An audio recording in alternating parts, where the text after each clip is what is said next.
for all of our coverage. The coverage continues throughout the evening on ESPN, and so glad that you're with us here. NFL Live, guys, we've made it to the Super Bowl. Marcus Spears, Mina Kimes, Ryan Clark, Dan Orlovsky. It's good to see everybody, and yes, we did coordinate our outfits. Look at that. Hey, Boogie. What's up with the jacket, the leather jacket? He looks stylish. First of all, shout out to my dog, RC, for the plug. Oh. That's number one.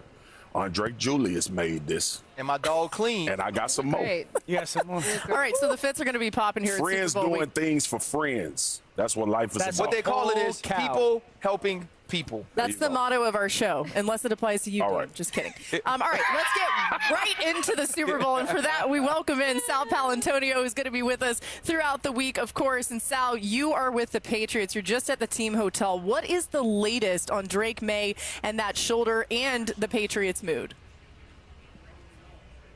Well, the Patriots have the day off. Very relaxed mood here at the Patriots Hotel in Santa Clara. We were just in the team hotel, and we saw a number of players get in cars and take off for the day and enjoy the day. It's a beautiful day here, as everybody knows, here in the South Bay, approaching 70 degrees, and they're happy to have the day off because it's back to work tomorrow on Wednesday at Stanford in Palo Alto for the first big practice of Super Bowl 60 week.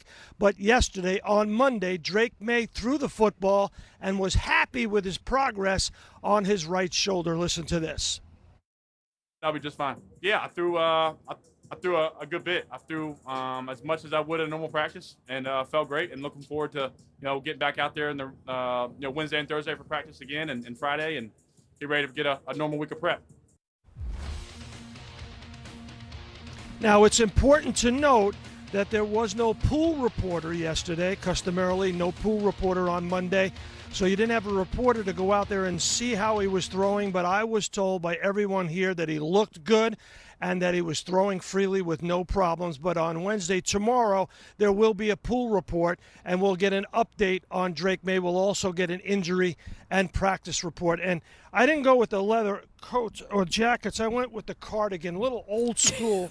Since this is my 34th Super Bowl, I decided, get that relaxed look, Sal, you can't hide class, and you got it going on. We love to see it. Sal always look good. I love it. And only Sal would tell you about the pool reporter. That's not a swimming pool, okay? That's just a reporter that reports for everybody. All right, during the regular season, the Seahawks defense had the 5th best pressure percentage in the NFL. We want to spend some time on this. More than a third of all opponents' dropbacks. In the playoffs, they've actually upped their game there a little, but they are blitzing far less. That could spell an issue for Drake Maye, who is getting sacked 5 times a game this postseason. Mina, when you look at this matchup, specifically between that Seattle D-line and the Patriots O-line, how much trouble is Maye in? It's concerning. I mean, Drake Maye's taken so many sacks, and I think what's most concerning is of those 15 sacks, 11 have come with just a 4-man rush. As you laid out, Seattle doesn't blitz very much outside of 3rd and long, and the 4-man rush has been really good. It's different from the ones New England has faced. It's not like Houston where they're just kind of the dominant edge rushers, but I think they're built in a way to take advantage of some of the, I would say, the core problems that have plagued the Patriots. So the left side of the Patriots offensive line has been an issue. It's very young. Seattle, maybe they don't have a dominant edge rusher, but they're so good at overloads and also moving their pieces around the defensive tackles, Leonard Williams in particular, aligning him to basically hunt your weakness. And then the other thing they do is they speed you up.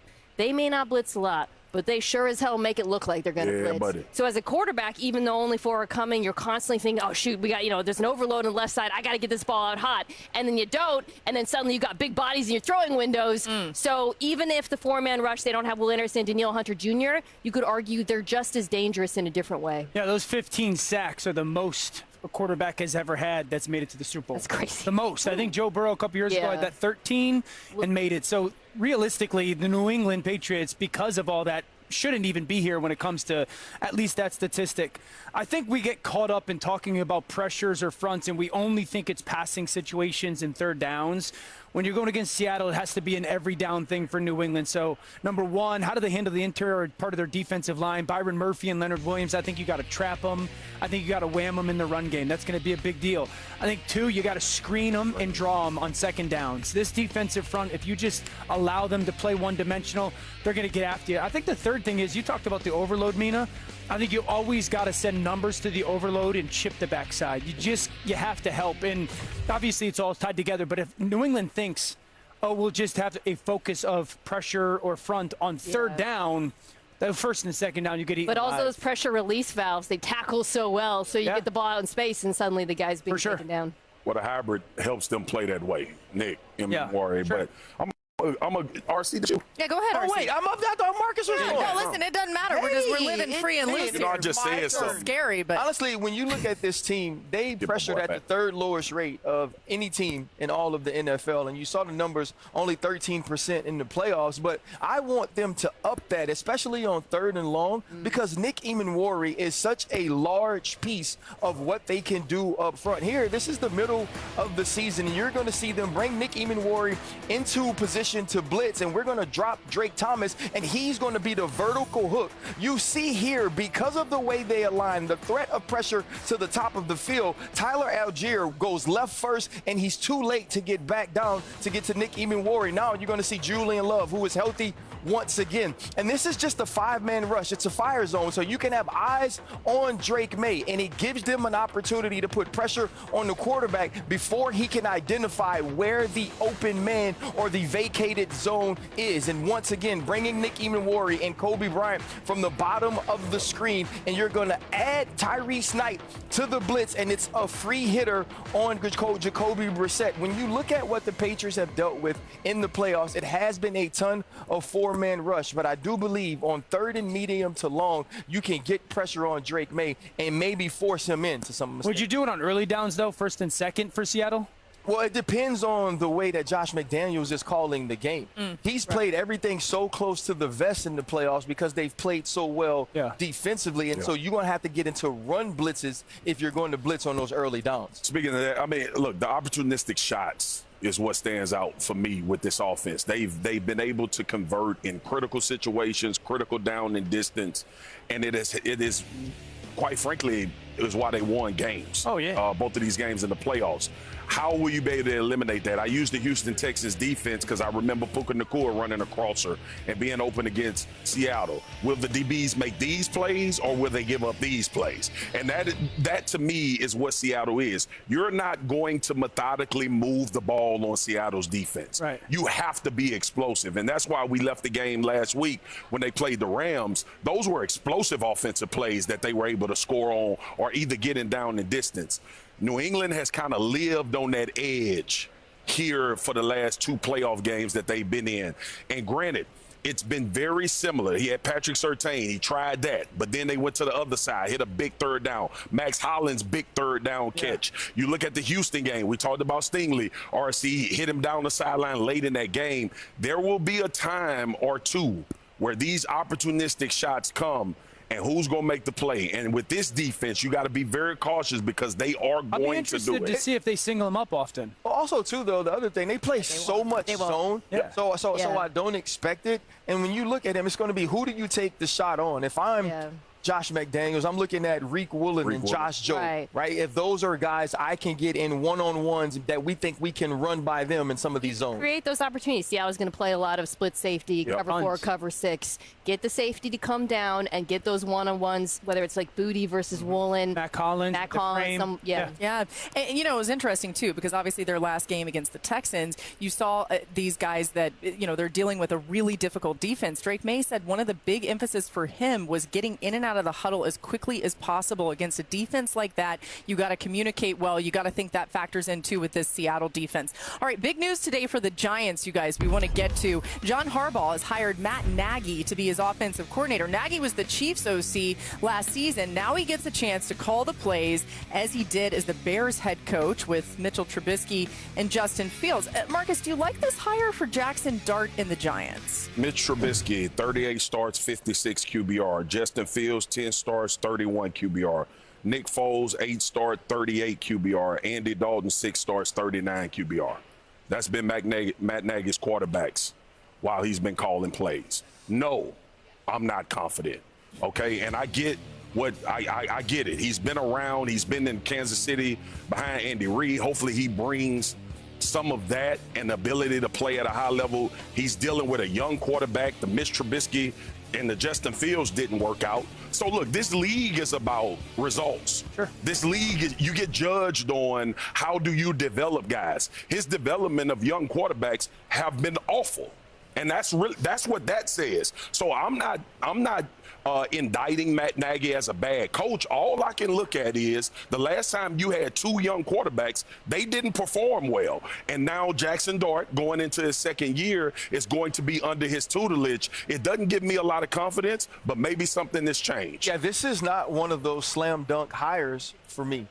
When you go with a guy with experience, that experience has to be one that is successful. That experience has to be one that is productive. And we know this is the most important hire for John Harbaugh, that who's going to be teamed with Jackson Dart's progression, with Jackson Dart's progress to where he can be the quarterback who not only stays on the field, but a quarterback who adds to his game. And I don't believe that Matt Nagy is that person. I believe there's a reason he went from offensive coordinator to offensive coordinator, why Andy Reid felt like it was time to make a change, or maybe he had to move on. I don't love this hire for the New York Giants. As much as I was high on the John Harbaugh hire, I think I have to be in a wait-and-see position when it pertains to Matt Nagy. I think the big thing, because Marcus makes a great point of how is he different as a coach from the experience of Mitchell Trubisky and Justin? Because when I think of Mitchell Trubisky and Justin at that time in their career, they were what?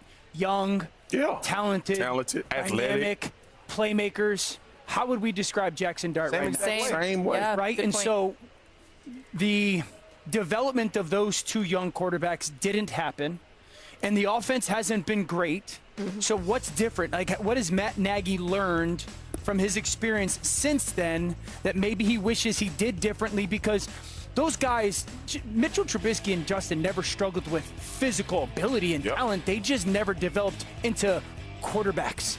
Like the ability to consistently play the quarterback spot rather than the playmaker spot. How does that change? I'll focus on the last 2 years in Kansas City, right? It's always hard to know how much to take from Andy Reid because he's the play caller. What did Matt Nagy learn there? What can he bring with him to New York? And I think there's a lot in the passing game in terms of the way Kansas City used motion, formation to get guys open without the greatest group of skill players at that time. RPOs is going to be a big part of that. Was a big part in Kansas City. It'll be a big part of the offense in New York.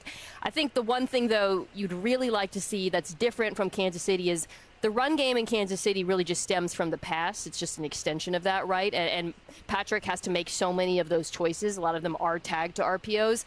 I don't think that's how you can do things in New York. You want this offense with Jackson Dart. I wouldn't say run first because that's kind of a archaic way of looking at it, but that should be the strength of this football team. So I think for Matt Nagy, that's the challenge here. You didn't run the ball well in Kansas City. New York, you've got challenges. You've got good backs. You've got some pieces. You've got a dual-threat quarterback. You got to figure out how to run the football. I would love to see some of the things you see from Matt LaFleur in the run game, some of the creativity and also the versatility that you see in Green Bay, be some things you could try to implement in New York. I know it doesn't necessarily work like that, but Mina pointed to the creativity, the motion, and the movement of the pass game. I think some of that in the run game, especially with the Jackson Dart, who has talent. But, y'all, the reality is this, right? The X's and O's are the X's and O's. We all look at game and we divulge in film all season long. We can tell if you're calling plays like ass. We know that you don't have a system and a scheme that should be conducive to somebody having success. I literally focused on the development of young quarterbacks because that's the situation he walking in. Jackson Dart has to be a better quarterback this year than he was last year, and that's how he'll be judged. If his feet, it's everything about his feet. If they can't fix and consistently get his feet, I don't care what plays you're calling. It's not gonna become what it should be. Yeah, and based on what happened last season, the last couple seasons, like Mina was pointing out, the Chiefs ranked 20th in total offense, 21st in scoring this season. Some of that had to do with their personnel, but you do have to look at it as some sort of indicator of what we might see. All right, coming up next, we've got a lot more coming your way here on Cisco. Let's get to some more news. Todd Monken, hired by the Browns last week. He was introduced in Cleveland today. He inherits a QB room with Shedeur Sanders, Dylan Gabriel, and Deshaun Watson. He spoke about that situation today. Well, I think like any position on the team, that's still to be determined. Am I excited about Shedeur? Am I excited about all the quarterbacks in the room? Am I excited to coach this football team? Absolutely. I can't wait for them to get back and for us to get started. When you talk about who's going to lead this team, Who has the it factor? Who has those characteristics that the team wants to follow and believes in them because the ball's in their hand every down. This game's going to come down to 2-minute situations, 4-minute situations where you've got to be able to execute at a high level. Okay, so we're going to get to what you think Todd Monken should do with this situation, but you noticed something about what he said there that was interesting, Dan. Well, he only said Shedor's name. He said all the quarterbacks in the room, but he had previously said Shedor. Yeah, so everything about Cleveland is, okay, what is at least the starting point plan at quarterback? Shedor Sanders, Dylan Gabriel, does Deshaun Watson factor into it all? There's 2 first-round picks. I just think it'll be really interesting because this guy, Todd Monken, has had a ton of success in multiple places with offensive football, in multiple different schemes, with multiple different players. I mean, Ladd McConkey was one of the best players in college football at Georgia. Yeah. One of the best. And I know he's a very good pro, but when he talks about playmaker and the ability to have the ball in their hands late in the game, if I was going to say one thing, it would be make it an open competition from day one. Yeah. Day one. And let's see. If there's not going to be a draft pick, let's see who the best guy is. Well, I think that's exactly what you have to do. You have to breed competition in Cleveland. And I don't think Kevin Stefanski was able to do that last year. Sure. It seemed like he was set on doing things a certain way. All of these men have played starting quarterback for the Cleveland Browns, and they've done it with varying levels of success and failures. You don't know what you have until you've put them in your system, until you run them through what it is to be the quarterback for your team. And you know you won't have necessarily the skilled players and players you need around them early, but if you find that guy, you can now build a team that needs to be built up from a roster standpoint in so many other places. Yeah, I think it'll be interesting because the draft is late April. This team will probably get started with their offseason stuff sometime third week of March or something like that.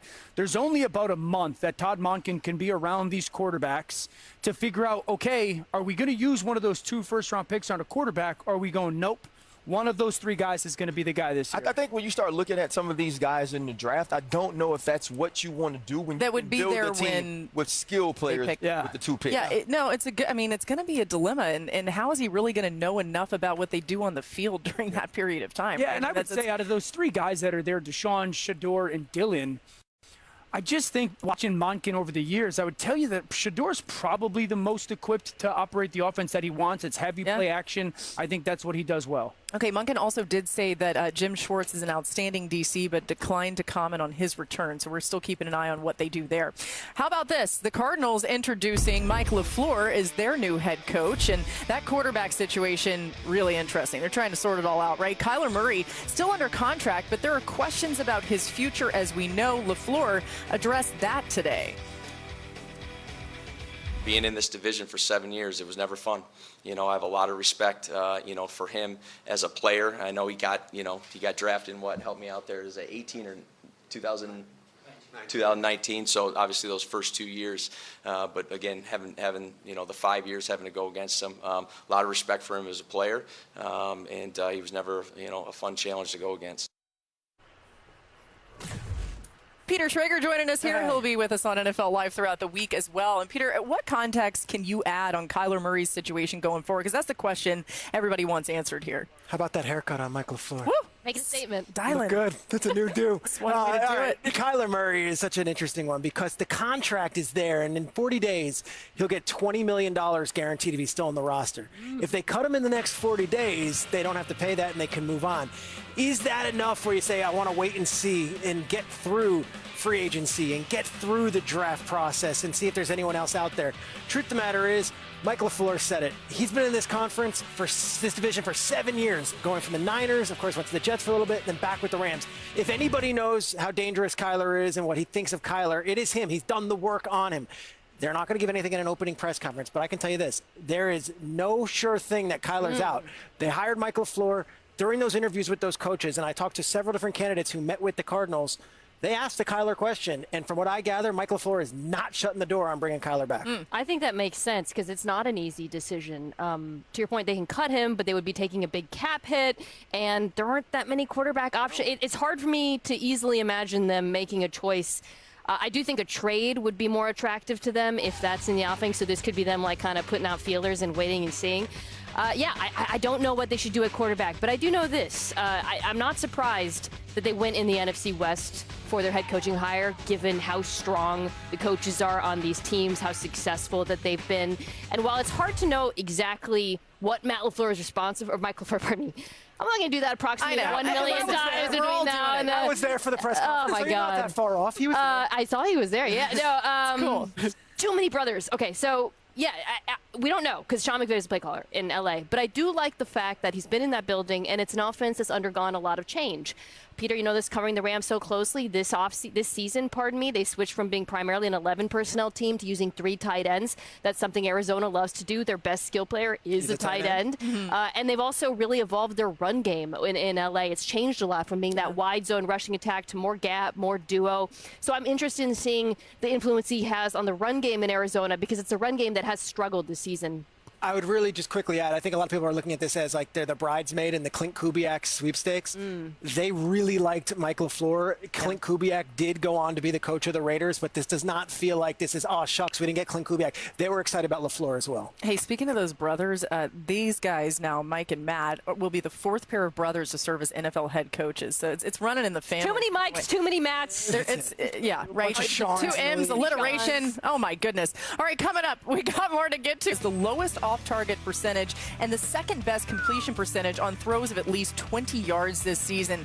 Okay, he will face a Patriots defense on Sunday that allowed a 29% completion rate on throws this season. On those throws, the 3rd lowest rate in the league. So stingy on that side. As we now welcome in Jeff Darlington, who's going to be covering the Seahawks for us all week long, and they're getting ready for Super Bowl 60. But Jeff, it was a decision that they made about a year ago at their team facility, thousands of miles away, that really propelled them to get to this point. Tell us more about that. Well, Laura, this marks a sort of anniversary of sorts for wide receiver Cooper Kupp, thinking back to a year ago, exactly on this day, February 3rd, when he had posted to social media about the Rams' decision to seek a trade partner for Kupp. Now, Kupp had said at the time, I don't agree with the decision, and I always believed it was going to begin and end in L.A. Now, the Rams ultimately could not find a trade partner, and they released Kupp. And it was shortly after that Seahawks head coach Mike McDonald recalls reaching out to Kupp about joining the Seahawks, a decision he recalled just a few moments ago. You knew Cooper Kupp through his reputation. Jake Peetz is on our staff. He's got a great relationship with Cooper. When it was first, we made it a point to, I think whenever the first time we were actually allowed to reach out to Coop, I had him on the line and just said, look, we don't get a lot of opportunities to really acquire a player like you. He's the term force multiplier. He's that with the receiver room. You can see it with the effect with a lot of our guys. That's rippled all the way throughout the whole team. Offense, defense, special teams, all 3 phases. He's helped me. And then to see him make plays in the championship game. So literally about 10 minutes ago, I was asking Kupp about those comments, and I asked him to reflect on the year that has been. And he talked about what a challenge it was. He never really thought he was going to leave the Rams. He talked about what it was like to have to go to his family and to his kids and say, we're moving to a new place. And by the way, a place that we used to play twice a year as a member of the Rams. He said that ultimately he does feel rewarded. He feels vindicated by this step, but he said that's all going to be for another day to reflect upon. For right now, it's about potentially winning another Super Bowl, a Super Bowl which, by the way, he was the MVP of just 4 short years ago, Laura. Yeah, I'm not sure people even remember that the way that they should, Jeff. Just great stuff from you. Cooper Kupp's been through a lot this season, as Jeff alluded to, and he takes the time to actually credit Sam Darnold's resiliency for inspiring him throughout some of his personal struggles this year. Dan, so much on Seattle's offense to get into. They've had success with 12 personnel this season. What will that look like, though, specifically against this Patriots defense? I would be interested to see how New England handles it. Will they handle it by matching personnel or by being very down and distance centric? Because I think the challenge with Seattle's 12 personnel is they can do so much out of it. They can get easy completions, can run the football, they move those tight ends, they get that keeper game where they will run this 5 times a game, some version of this where Sam Darnold gets out on the perimeter And again, going to his left makes this a little bit unique. There's that 12 personnel. Once again, Sam now in the pistol. It's the same concept, essentially, for a quarterback, 3 deep, mid, intermediate, and shallow, and then the ability to still line up underneath the center and take the shots down the field. This is one of the greatest offenses or best offenses in the league when it comes to, hey, 12 personnel, we want to take a shot down the field. And so when New England play with 3 linebackers on the field, will they keep it nickel? Will it be, hey, if it's 1st and 10, we want to play against the pass. If it's 2nd and 6, we want to put backers on the field to defend against the run. I just think how New England matches it from a personnel standpoint pre-snap is going to be fascinating. I love that we're having this conversation now because you guys remember it's how we started the season, talking about 12 personnel. And Seattle, to me, is the case study for why you can be so explosive out of it. When they use it, and they use it at a pretty high level in terms of around the NFL, they have a 46% play action rate. That is more than 4 times how much they call play action out of 11 personnel. Woo. And when they throw play action out of 12 personnel, they average 13 yards of play. Wow. So it is how 13 yards of play, Dan. So it is how they access a lot of those explosives. Some of that is because they get defenses to put their base personnel, to your point about how they're matched. So we talked about at the beginning of the season, you put heavy bodies on the field. That's not just allowing them to throw on the linebackers with their tight ends. It also creates one-on-ones. They call so many deep crossing concepts off of those 12 personnel looks. So if you're in New England, you're thinking, okay, we're not going to put 3 linebackers on the field. But then you're dead in the run game. And then Seattle, 12 personnel, the run game on nickel, 58% success rate running out of those, which is really, really good. They're 2 tight ends. They're not huge names, Barner and Saubert. Awesome. They're all around tight ends. They are passing threats when they're open, and they're good blockers. So it creates this personnel matching problem for New England that, candidly, I don't know how I would solve. Yeah. What age do you turn after 12? 13. 13. And that's been something that they've been super explosive out of as well. 2 weeks off. I got to think that they want to show that look. There is a significant amount of success that this team has when they're in 13. They don't do it a lot. But early in the season, I went back to the Houston game because that's the comparable defense to when you start talking about how New England would maybe try to play this by getting extended into the block. And you force this team, like y'all said, you either in base or you're in nickel. I'm sure you want to play 13 with base, and you still have the run game out of this. But this is those tight ends that you just mentioned, Mina, that can get to the 2nd and 3rd level and make plays. I think it creates, too, for Sam Darnold, easy, quick reads because the defense in alignment in base as well. I brought this graphic because I thought it was super interesting going back and looking throughout the season. Week 1 through 7, it was 24 snaps total of 13 in total. Week 8 to the division round, only 9. It showed back up last week in the NFC Championship. Tight end, that helps. Exactly. Yeah. So I think a lot of it really boils down to now with New England and the addition of Arroyo, who we saw catch that pass, you also have to plan for that as well with the success that they've had in 12 personnel. And one thing that has been really good about Seattle offensively, they've dictated a lot of your personnel from a defensive standpoint all season long? Well, I think the first thing is you have to play to your strengths as well. When you're a good defense, you play what you're best in. And if you watch this team, they've kept linebackers on the field and they've been able to play the pass and vice versa. But the problem for them is nobody dangles chunk plays out there like the New England Patriots. And nobody hunts chunk plays like the Seattle Seahawks. To me, that's where this game is going to be won or lost. When you watch the playoffs, there were opportunities for teams, whether it's the Chargers, the Texans, or the Denver Broncos, to take shots over the top. They just couldn't connect outside of the one we watched Stidham hit to Marvin Mims. That is going to be the game for me. Christian Gonzalez and Carlton Davis and Marcus Jones have stood up the entire playoffs, but they haven't played a team, in my opinion, who can find chunk plays out of 12 personnel the way that the Seattle Seahawks can. Really quick, I do think the return of Robert Spillane allows them to defend the run better out of nickel. I would over-index on coverage if I were them. I wouldn't be surprised if we just saw a little bit of that 6-1 look that we saw from New England years ago against the Rams, where you keep the backers on the field. They can play the edges, but also get into coverage. I just wouldn't be shocked by that. I think that makes it difficult because this team passes to the flat so well. Right. And so now game is so good exactly. Right now. So now when you have that 6-man box, you can get the ball to the so quickly. Concepts. That was like designed to stop outside zone. Seattle can say, cool, we're going to hit you with some gaps, some wham air traffic. And handling pressure. I think we see Shaheed get the ball early and often quickly in this football game as well. He can make something happen quick, right? Man, it just illustrates how many matchup problems this Seattle offense provides. You play down in distance to me. You have to, right? You play down in distance. And who can stay patient enough to do I'm sorry. that? We got a week, y'all. We got a week. I apologize. I know. Listen, tune in all week. You'll hear a lot more. As a black man, I don't really be volunteering myself to go into jails. I hear you. I'm going to speak some life. I'll go with you, RC. Okay, we'll do it together. Time for big game props presented by DraftKings Sportsbook. I can't stand you guys. Man. All right, we're looking at defensive props today with these two. Marcus and RC ready to win some money. No, that was funny. I walked right in. I should have thought through it better. All right, Marcus, give me a sack prop you like. I'm going Maye from the Seattle Seahawks. I think he's going to get a tremendous amount of one-on-ones, have multiple opportunities.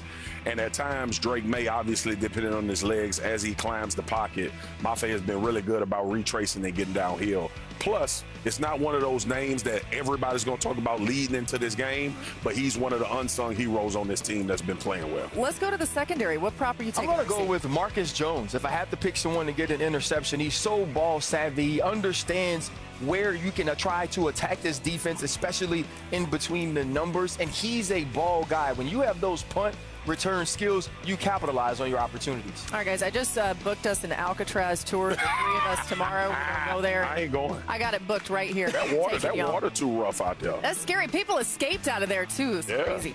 All right, on DraftKings Sportsbook, new customers bet $5 and get $300 in bonus bets if your bet wins and 1 month of ESPN on us. Download the app and use promo code NFL Live when you sign up. Let's get to some more news around the coaching carousel. It's finally been filled up, right? Seahawks offensive coordinator Clint Kubiak, of course, will coach in the Super Bowl, and then he's set to become the Raiders' new head coach after Super Bowl 60. That, according to our Adam Schefter. The Raiders will be Kubiak's sixth team in the last 6 seasons. This was his first and only season as Seattle's OC after filling that role for the Saints last season. He's also spent time with the Broncos, Vikings, and 49ers. Under Kubiak, Seattle was a top 10 offense in passing and rushing this season. We've sung his praises on this show, certainly. Mina, how well does Kubiak's system fit the personnel that the Raiders already have? And you got to think about that #1 pick in Fernando Mendoza, how he may factor in. I think it's a phenomenal fit, especially for a young quarterback. Dan was just highlighting how Kubiak has done such a great job of giving Sam Darnold answers on some of those boosts that they run so heavily. And those are things that I think Mendoza, if they take him, can execute based on what I've seen from him. But I also like how it fits some of their other players. We literally just talked about Seattle and their 12 personnel. You know, his team with 2 pretty dang good tight ends, the Las Vegas Raiders. Yeah. I do think they still need to add a receiver, and the offensive line, to me, while they have some pieces that they can build on, you still got to add, especially if you're going to adopt more of that outside zone run game. But I do think that the building blocks are there, and I love the pick when you have the young quarterback in mind in particular. Can he develop a young quarterback? That's the question. Yeah. So this obviously Clint Kubiak is very good from an offensive football perspective. He has literally spent every breathing moment of his life in the NFL in some capacity because of his father, Gary Kubiak. Yeah. But the quarterbacks that he's been around, there is a ton of experience that those guys had before Clint Kubiak was with them. Kirk Cousins, Russell Wilson, Derek Carr, and Sam Darnold. The only caveat is the Brock Purdy one. And so how can he tap into that Brock Purdy experience and understanding, and what helped him kind of take that immediate rise when he got into the field and transfer it to Fernando Mendoza? Different situations, different people, different teams, yes. I think that being a great offensive mind is very different than developing a young quarterback. Yeah. How well he does that will determine if he's a good coach. And fascinating to see what they do with Max Crosby. Does he try to make sure that he repairs that, or that Max Crosby stays? Trade Max Crosby. You have said to trade Max Crosby. To who? See, I forget. Who did you say? The Rams. Oh, the Rams. Yeah. All right. Sorry, Dan. I forgot your imaginary thing that isn't happening. All right, still ahead. The Pro Bowl games kick off tonight. Best athletes, wild skills, plenty of personality. Stick around to hear what our crew is locked in on tonight. It's going to be a fun night for the NFL here in San Francisco. We'll be right back with more NFL Live after this.